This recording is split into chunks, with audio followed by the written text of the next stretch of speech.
కనీసం ఒక్క వర్గం కానీ, ఒక్క వర్ణం కానీ, ఒక్క విలేజ్ కానీ పూర్తి స్థాయిలో మీకు అసలు మద్దతు ఇవ్వలేదు.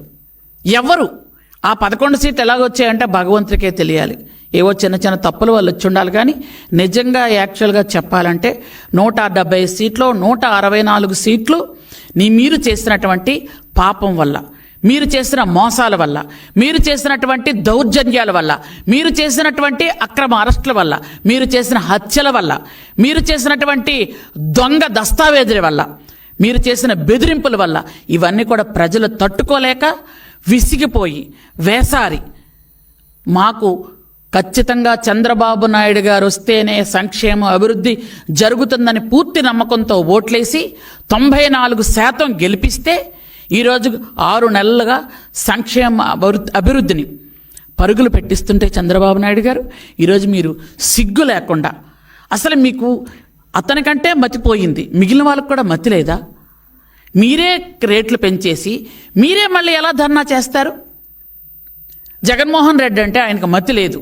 ఎందుకంటే ఆయనకు ప్రతిపక్ష హోదా ఇస్తే అసెంబ్లీకి వస్తానంటాడు ఆయన.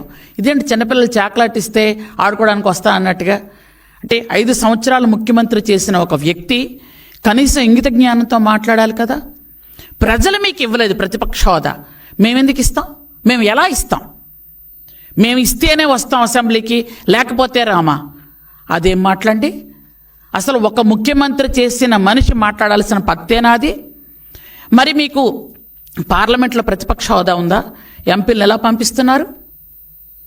ఇక్కడ మీరు ఎందుకు రారు? ఓకే, మీరు మరి కౌన్సిల్కి ఎలా పంపిస్తున్నారు మనుషుల్ని? కౌన్సిల్లో మీకు 30 మంది ఉన్నారు కాబట్టి పంపిస్తాం. అక్కడ ఎందుకంటే అడ్డగోలుగా అరవచ్చు, అడ్డగోలుగా మీదన పడి తిట్టొచ్చు అని. కానీ చంద్రబాబు నాయుడు గారి ప్రభుత్వంలో, ఈరోజు కూటమి ప్రభుత్వంలో మీరు అడ్డగోలు తిట్టడాలు, అడ్డగోలుగా మాట్లాడాలు కుదరవు. మీరు అసెంబ్లీలో 11 మంది, అసెంబ్లీ అంటే మా ఉద్దేశంలో అది దేవాలయం.